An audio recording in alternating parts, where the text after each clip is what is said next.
What's up, everybody? My name is Sankalp. Have you ever wondered what exactly qualifies someone to be a coach? Like, you would see, there are so many people who have an opinion on emotional intelligence, on psychology. And have you ever wondered what exactly is the qualifying factor? Because there's no degree that's granted at university for this. There is clearly no undergraduate or graduate or even like a professional organization that certifies you, saying that, hey, look, hey, Mr. Garud, you are now qualified to teach emotional intelligence. That certainly does not happen. So the question is, I'm gonna dive deep into what I call the epistemology of emotional intelligence. I'm going to dive deep into where does this knowledge of emotional intelligence come from. So epistemology, if you don't know, is the study of knowledge and how knowledge comes about in this context. So we're going to talk about that. We're going to talk about how I built my emotional intelligence. So to the extent that I am trying to teach something here, to the extent that I'm trying to help something here, because I do believe I have something of value to offer you, to the extent that I am making that claim, I will also end up answering the question why you should listen to me, and why I myself think that, hey, look, I have something to offer here. Because emotional intelligence in itself is not this regulated skill like perhaps an airplane pilot is, where there's very strict and clear guidelines on what you need to know before you could fly a plane. And it's also not as emergency oriented in a way that airplane pilot might be, because if you fail at that, then you crash and there's like lives at stake. Whereas at emotional intelligence, because it's sort of low risk in that way, although of course there's mental health, and I do feel inaccurate knowledge about emotional intelligence can harm and can create problems. So we're going to talk about expertise in emotional intelligence. Where does this knowledge of emotional intelligence come from? So this is going to be also a podcast of my episode. So if you're listening to this on audio, hello and welcome to Understanding Emotions. My name is Sankalp, and in today's episode we're going to talk about, as you heard, the epistemology of emotional intelligence. So epistemology, again, is the study of how do we get knowledge, like how do we know anything for that matter. And when discussing emotional intelligence, the pertinent question is, where does the knowledge of emotional intelligence originate from? Like, who is an expert? How come they became an expert? What did they learn? What did they know? And where did that come from? So what qualifies to be an expert? And there is not a PhD, there is no college course dedicated to it, and yet it is an important skill. We cannot deny the fact that emotional intelligence is important, especially when more and more jobs are being automated, especially when leadership is more valuable than ever. When we think of a good leader, what are we thinking? We're thinking that they should be competent and they should know economics and foreign policy, and this is political leader. Replace that for leader of your choice based on the organization of your choice. What do we expect them besides just core competence in their skill? Like, that's a given, right? Like, they need to be competent. Yeah, that's right. We expect emotional intelligence. We expect them to communicate well. We expect them to not offend people, especially seriously offend people. I'm not talking like challenge people, but I'm talking they should not be like mean and rude and arrogant and those kinds of things. All of that is an emotional intelligence skill. So where does emotional intelligence stem from? What is the epistemology of it? How do we discern someone who is emotionally intelligent or someone who has performed an action that is emotionally intelligent from someone who hasn't? Like, what is that? How can we tell that apart? What are these golden standards that we somehow all know intuitively, but we don't kind of talk about them. We're not specific about them. We have not distilled them. So one helpful example to talk about, and a lot of people agree that this indeed is an emotionally intelligent thing, is recognizing our biases. So there's this entire field of therapy called cognitive behavioral therapy, which has dedicated itself in large part to identifying what it calls distorted thinking. So we recognize that our perception of reality can be skewed. So for instance, one might believe that they're universally disliked. They could be like, hey, I'm just dislikable, I'm just a bad person, no one likes me, yada yada yada. And I'm making I'm being satirical about it, but it can be quite devastating. And indeed, I have been there, and my guess is you have been there. Most people go there at least at some times. So one might believe that they are universally disliked, but hey, look, this cognitive behavioral line of thought comes in, and it says that, look, instead of just believing that belief, instead of taking on that belief at face value, which we often tend to do by default, why don't we challenge that belief? Why don't we question that belief? Just because you have had that belief doesn't mean it's true, doesn't mean it's like there's this some I'm looking, there's some sanctity to it, there is some prestige to it. That's not true. And when you challenge that, and when you try to see people who in fact support you, instead of thinking that, hey, you're just universally disliked, no one likes me, you turn your gaze and look at your friends, you look at your family, perhaps whoever it is for you, and you may see that, hey, in fact, you know what, Sally likes me, and John is a fan, and Rahul, he's just like, he also likes me. And so when you're able to see these specifics, when you're able to point at people and be like, hey, that person actually likes me, this person actually likes me, then you are able to be like, okay, now that the belief that I had, which was I'm dislikable, that's kind of not true. And most people would agree, the clinical literature would agree, most lay people, so to speak, would agree that this was an emotionally intelligent thing to do. This was an emotionally intelligent fact, if you will, to recognize. Like, it was more in line with what reality is. So the question I want to ask you is, how did we determine that challenging beliefs is emotionally intelligent, while not doing so is not? What is the core principle there? And where did that knowledge come from? This is the discussion we are having today. Where does emotional intelligence come from? Where does that knowledge come from? And so my question here is, since we kind of agreed that challenging beliefs, especially negative core beliefs about yourselves, is healthy, is emotionally intelligent thing to do, how come did we know that? And I'm gonna let that brew, and this is gonna come a full circle hopefully by the end of it.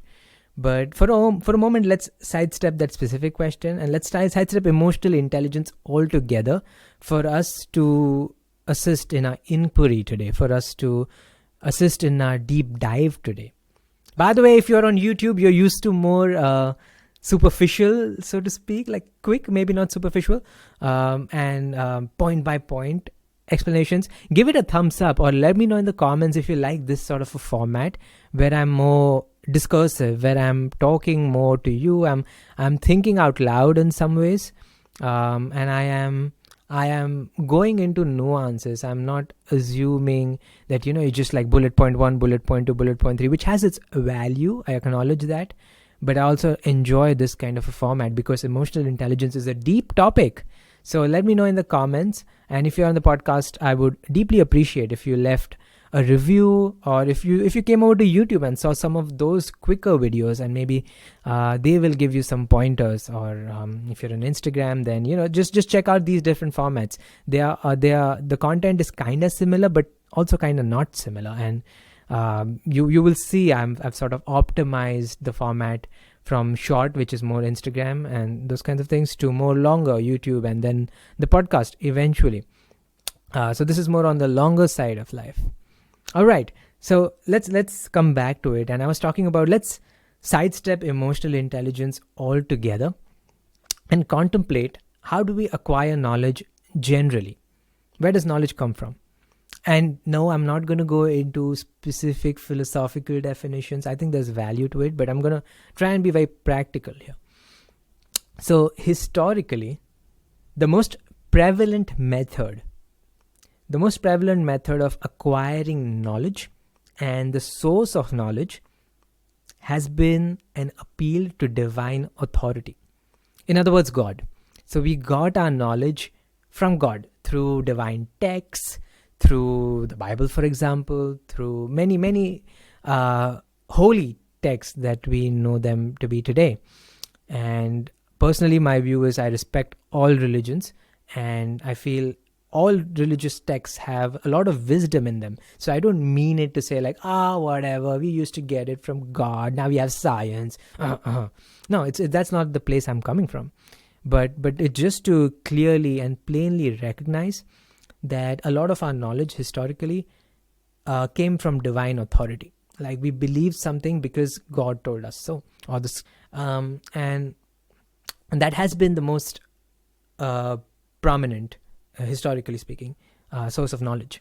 Now, take some examples. Let's take some examples. For example, most religious texts say that compassion is a virtuous thing.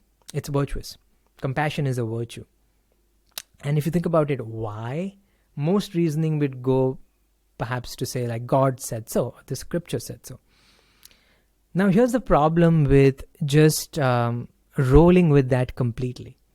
And the problem is there are many other things that are written in the scriptures that we may or may not agree with today with more information. So for example, the earth is flat. Now I don't know if any scriptures particularly said that straightforward, but clearly the religious establishment around let's say 200, 300 years ago may have said that yes, that is true, and in fact God indeed did say so. And you would see Eastern religions where there are depictions of the universe in which the earth is flat, or the earth in fact can be like this stacked sense of, there's one world and then there's the other world above it and then there's the other world above it. And we are living in one of those worlds. We can actually transcend to the higher worlds. A lot of Vajrayana Buddhist literature will talk about it. And of course, in modern times, we interpret it as, hey, a human being can grow and go to different realms. But there would be certain section of the population back then, or perhaps even today, who would interpret it as literal. Like there indeed are literal worlds that I could move into. And indeed, they're all flat. And of course, we don't quite agree with that sort of a knowledge today, most of us at least. And perhaps more corrupting would be the statement, which is, this individual I decree as the king. And why? Because they have divine power, because God designated him, because the scriptures designate him, because they're born in a certain lineage. And of course, most of us, again, given if monarchies exist today, they are mostly constitutional monarchies. We don't believe in this sort of acquisition of knowledge. And so my humble point here would be perhaps just reading the scripts, just reading sources might not be enough, especially if they appeal to divine authority for emotional intelligence, let's say. So if we want to develop our emotional intelligence fully, not just acquire some bits and pieces of wisdom, which can be substantial, which can be important, and perhaps is optimal even for many people. But if you want to fully understand emotional intelligence, maybe the scriptures themselves will not be enough, because from the other sources of knowledge we know there are some holes in it, that there are some things that we disagree with today, and maybe those scriptures are not enough. So that's like the historical source. But then what is the modern source? What is the modern source that we are sort of contrasting this historical source with, and saying that, at some areas the historical source was probably wrong, loosely speaking. And in contemporary times, the scientific method has taken over, so to speak, or a large proportion of the population has agreed that this is something to look up to. And it's not just, just because people have agreed, but it's also because we can achieve certain things based on the knowledge of science. So for example, we can send a space rover, a rover, let's say, to the moon, which India did very recently.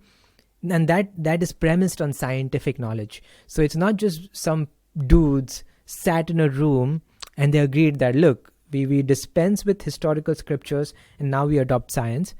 It's not just that, although it can be that sometimes. A lot of governments do adopt science as their priority, I think, which is a good thing. But it's also, we can bet on that knowledge to put a person in 40,000 feet above many times a day. In fact, it's so common that we don't even think of flight, like regular flight from place A to place B, as extraordinary anymore, because we are betting on science there.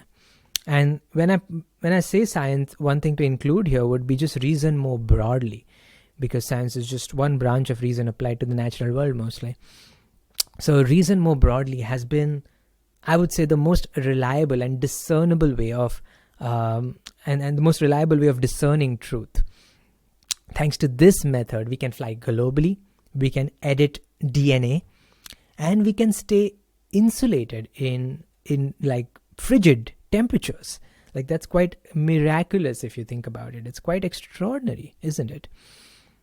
However, as successful as the scientific method has been, how do we apply that to emotional intelligence? Its application to emotions is not as straightforward as you might think it is. Because this method, this scientific method, it relies on independent observations and replicability. So it relies on multiple people making the same observation of the same thing, and it relies on replicating that sort of an experiment or that sort of an observation across multiple spaces. But how can we remain detached from our own emotions? How can we make an independent observation of the thing that is doing the observation? How can we replicate? That's even further away. How can I replicate my mental processes in someone else? And this is a big challenge of studying subjective experience, which is, there is not 10 people or 20 people who can observe my mind and come to an agreement on anything, in a way that we can come to an agreement about, let's say, the flow of air. Like, where is the wind flowing today? Most of us can agree on that based on very simple experiments. We don't even need a measurement device. But what is the emotion I am feeling right now? Well, I alone cannot say with full confidence, let alone 10 other people. Which is why studying emotional intelligence is not easy from a scientific lens. So, and hopefully I've been able to convince you that we cannot just copy and paste what we do with physics with the mind. Which is not to say that the principles are not applicable, but it's not the same phenomenon we are studying. We are not independent. We are enmeshed with the thing that is doing the observation. So now you might wonder, look, isn't psychology as a subject concerned with emotional intelligence? Isn't that the scientific branch for emotional intelligence? Why am I making such a fuss about it? Whoever is good at psychology, whoever studies psychology in school, we should call them an expert. That's where we can delegate the understanding of emotional intelligence to. And to that, I would say, yeah, to some extent. If you study clinical psychology, you study a lot of styles of therapy. If you study something that I do, like experimental psychology, you get a sense of how people behave on a scale that is generalizable. You get a sense of behavior, you get a sense of their thought patterns as they report them, and then you get a sense of how it relates to mental and brain processes. So yes, of course, psychology can help us give a view on emotional intelligence and help us be more emotional intelligence. But is it exhaustive? And is it exclusive? And I would say not exclusively, not exhaustively. Here's why. Psychology broadly bifurcates into two domains, clinical and experimental. Now, people will come at me, hey, there are different more branches. There might be criminal psychology, but look, it's experimental is what I would say. Either we are dealing with data or we are dealing with patients, largely speaking. In clinical psychology, professionals like doctors and therapists attend to largely people who present themselves with mental ill health, mental illness. However, the case-by-case nature of clinical work doesn't guarantee the general applicability or general efficacy of those findings and insights. What I mean by that is, if, let's say, a doctor attends to a patient and they have this massive insight that, look, this person is having these patterns of anxiety because they were having these distorted thought patterns, just like we discussed in the CBT case, and they might be able to change that, as a result help this person, which happens. But the change, the intervention that this doctor had on this person, we never know if that can generalize to me. We never know if that can generalize to someone else. Of course not, because we go through different life experiences. We go through different traumas, capital T or small t. We go through different upbringings. And as a result, sure, some of it might generalize, but some of it might not. And therefore, it might not be an exhaustive area of study. So just because someone has studied clinical psychology and has practiced as a clinical psychologist does not mean that their education and their knowledge and clinical psychology as a field in itself more broadly can speak to all questions of emotional intelligence. Now, the converse of it is experimental psychology. Experimental psychology tries to solve the problem that clinical psychology cannot, which is that of generalizability, which is applying the scientific method to psychological phenomenon. And since we cannot directly observe psychological phenomenon, there is no direct instrument that we have that can look inside someone's mind. We have to rely on behavioral proxies. Like, we can look at eye patterns, we can look at gaze patterns, we can look at physiological measures like their heart rate, their stress. We could look at their brains, and we could look at their behavior. We could look at how they perform certain tasks.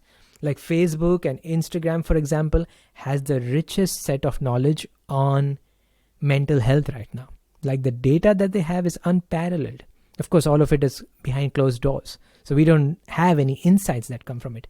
But in principle, what they have can teach us so much about our mental health and our emotions that in a way that very few things, or certainly very few people, can. So that was the experimental psychology approach. But the problem with experimental psychology, it definitely gives us generalizable answers using statistics, using experiments on large scales, but it's limited by external observation. And this is to sidestep the problems of generalizability that exist in experimental psychology. For example, a lot of experimental psychology has been done on white men, mostly in their just in their undergraduate ages, and that's a problem, because even the generalizability problem is not solved if you just test a certain population.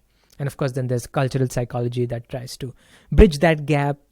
So psychologists are aware of that problem. But even if you find that perfect sample, even if you find that perfect answer which is generalizable, we are still limited by external observations of behavior or biology or things like that, and we will never be able to penetrate internal subjective experiences. So for instance, when someone we query someone's like, hey, look, how happy are you right now, which is a common question that psychologists ask. I ask that a lot in my research. There is really no certainty about how they are answering that question. We can't guarantee which part of them are they answering with. What is the subjective correlate that they thought, hey, look, this is happiness. And indeed, you will get Like, is going to the gym happiness? Some people would say yes to that, some people would say no to that.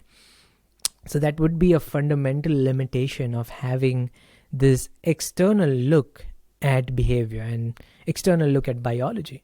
And again, I'm not saying it's not useful. I'm saying it's, if our aim is to be emotionally intelligent, how exhaustive would this area of study be, which never looks at emotions directly, right? So I touched upon this a little, but brain studies also share this limitation. Our understanding from brain studies remains constrained, mainly due to this unresolved relationship between the brain and the mind.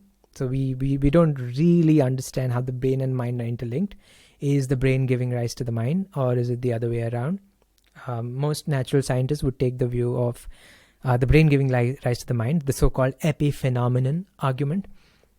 But really, it's more of philosophy than it is objective evidence for the same. And it is indeed considered a hard problem of consciousness, which is how does the brain give rise to the mind? How does something that is material, how does something that is organic and biological give rise to something that we call consciousness? And while, again, I'm going to repeat, neuroscience offers phenomenal insights about how the brain works and even how the mind works, but is it sufficient for a study of emotional intelligence? And I think no. Like, even if you manage to describe the brain perfectly, that may not completely answer the question, how do we be more emotionally intelligent? It might give us pointers, but unless we look at emotions directly, I think it's unlikely that we'll be able to talk about emotional intelligence just by that.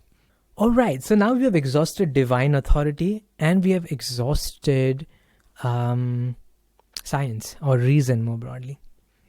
And now the question is, what else? What else? And I would actually say we haven't excluded reason more broadly. We have excluded reason as applied with the scientific method. So the next area, and this is something that if I were to rate what has had the most impact on my subjective well-being, in the sense that I felt I'm good at understanding emotions and handling them and working with them. In other words, what subjectively I think will improve my emotional intelligence, it's going to be understanding clinical psychology first to some extent, but really what I'm going to say would be the larger one. And this is wisdom traditions of the past. And this is not the same as appealing to authority. This is not the same as appealing to scripture or appealing to the past even. Because in this, the way I distinguish these is, these are still reason-oriented approaches. You're not just saying because God said so or because scripture said so, that's why it's true, or this is why it's what's good. But in fact, you are allowed and you are in fact encouraged and required to investigate for yourself, to make these sense of things yourself. And often these wisdom traditions are hashed by the name of meditation or yoga.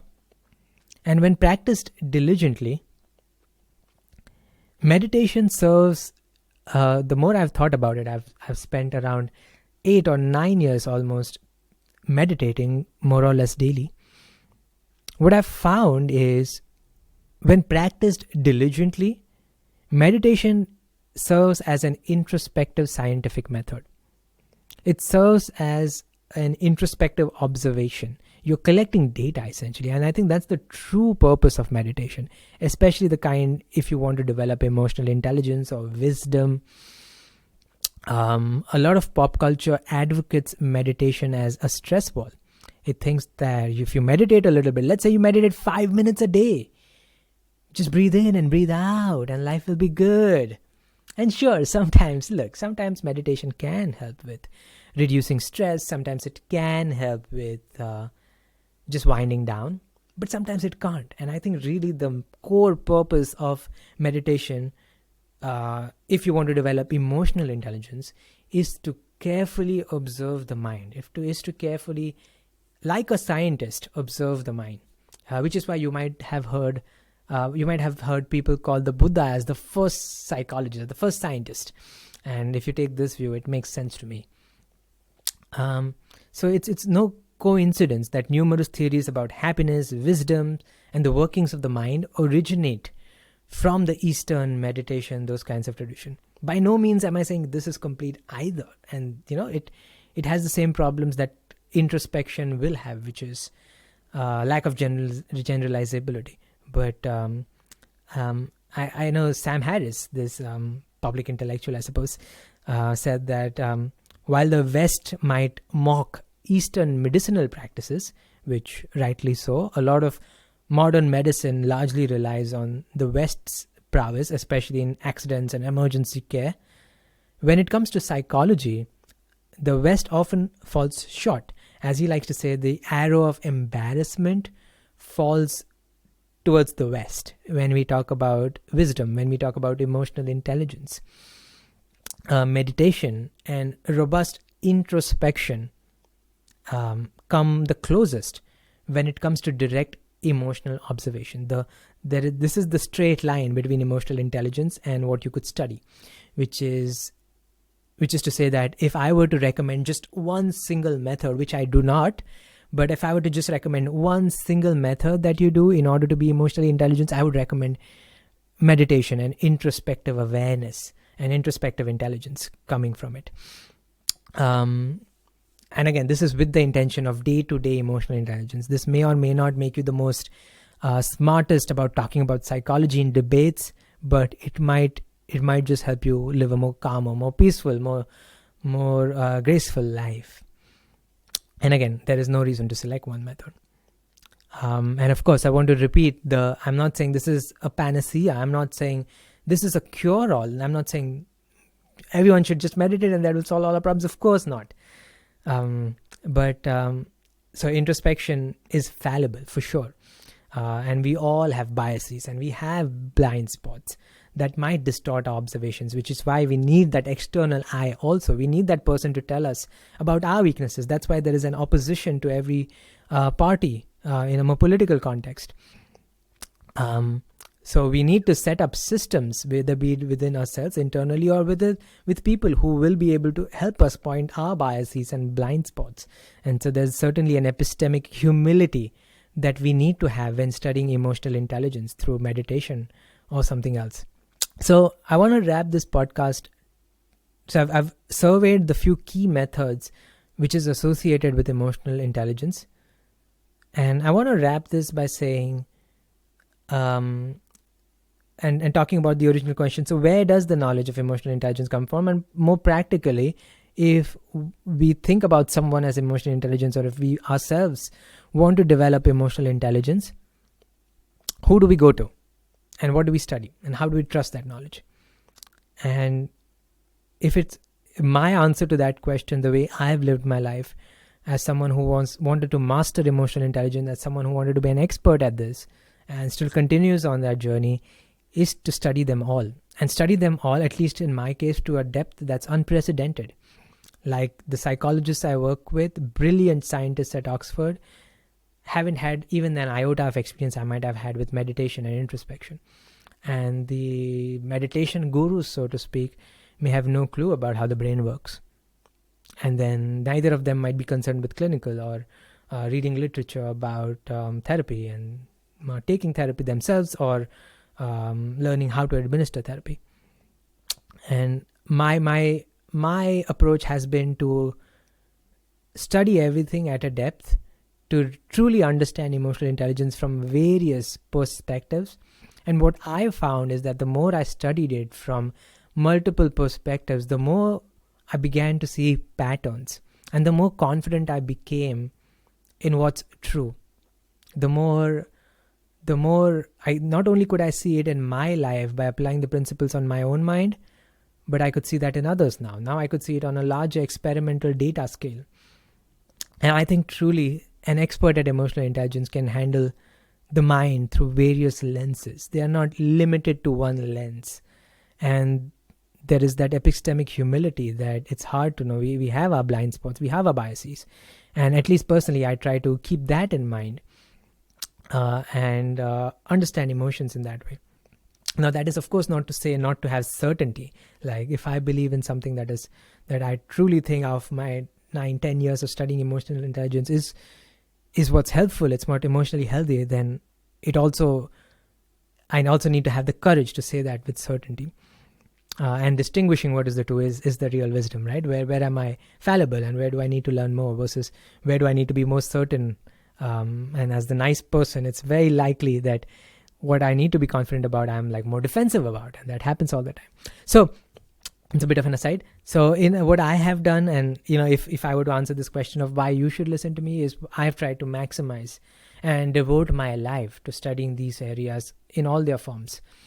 And so some of you might know that I'm doing a PhD in psychology right now at the University of Oxford. I've also been meditating for a long time, like 8-9 years, consistently, regularly, more or less daily. I plan to create a dedicated video on meditation and what the lessons I learned through that. And of course, with self-help and clinical psychology, there's a plethora of reading that you could be doing. I've also caregived for people with mental illnesses when I was in my undergraduate. So really, I try to come at it from as many angles as I can, and that's my personal approach. And if you think that's valuable, I would appreciate and love it if you listen to my content. And ultimately, I hope that instead of just like liking it, which is okay, but you find it useful and you find it valuable, that you are able to apply something that I say, and it adds a little bit of happiness to your life. That's the goal. And I've been lucky enough to hear so many good feedback from so many people about the last 3 years that I've been publishing this podcast, and the last few months that I've been more active on social media, so to speak. So that's it for me. If you're looking for someone who should coach you, or you should get therapy from, maybe these are the points that you may want to consider. And if you're met with a limitation of theirs, maybe this also gives you an idea of, they might be really good at, let's say, the psychotherapy aspect, but they may not understand the brain as well, or they may not have a great introspective awareness of the sense of self, for example, or large wisdom, big scale wisdom in a way that meditation teaches you. So perhaps that helps you be more compassionate to people who you're seeking guidance and assistance from. And no one's going to be perfect, certainly not me. But all we can do is commit to growing and commit to learning. And I try to get that from as many sources as possible. So yeah, emotional intelligence comes, I don't think there's a degree. There is certainly no one thing that you need to do to be emotionally intelligent. But it's a mixture of things. And I think there's a lot to learn from everything from self-help to clinical psychology, to experimental psychology, to neuroscience, anything that tackles the mind. All right, I hope this episode was useful. Thank you for listening, and see you at the after show. All right, welcome to the after show of Understanding Emotions. I hope you found this useful. This was long. If you're watching it on YouTube, surprise, I can actually speak for so long, and I actually enjoy speaking for so long because that's where I can capture nuances. That's where I can feel that I go in depth, and we are doing justice to something that is so rich, that is so beautiful, and that is so profound in terms of the implications it has on our lives. It matters to study emotional intelligence in its depths. All right, so if you enjoyed this podcast, if you like this episode, let me know. So if you're on YouTube, do subscribe. If you're on the podcast, do subscribe. If you're on Spotify, do follow. All of this is free right now, and there will be a point at which I will have to charge. Right now I'm a student, so it's fine. But if you'd like to appreciate me, then all I could ask you for is just share this with one person who you think will benefit. Like ultimately, my mission here is to serve. I'm here to spread whatever knowledge I have about emotional intelligence to the extent that I can. And my hope is that it helps. It helps serve people. And there's a number of feedback that does in fact assure me of that. But and even without the feedback, I think it comes from a place in the heart which is just so awesome that I'm pretty sure it helps light some people up, at least, if not a lot of you. So please share this podcast whose day you think will get lit up. by listening to a word about emotional intelligence. You don't have to share this episode. Maybe you're in a different place. There's like 3 years worth of content on the podcast. Share any of that. Maybe you want to work on your social skills. You can share something about that. Maybe you want to work on self-love and self-compassion. Maybe you can share something about that. You can just share this entire podcast and let them select what topics they find interesting in. Or you can share one of the videos if you know that, specifically niceness is this problem that this person has, or I have, or someone else has. Then I'm going to share this video about niceness. I would really appreciate that. If you do that, it means a lot that you're able to share this content. And my main aim is to contribute. My main aim is to serve. My main is to be of service. So to the extent that you're listening up till this point, I really, really appreciate you. Like, you are the kind of person who I have no doubt will achieve a lot in terms of their emotional intelligence, and you will be a light to people around you. I truly believe that if you're here at the 42nd minute mark. Thank you very much for listening. Check out all the other stuff. And see you next time. Take care.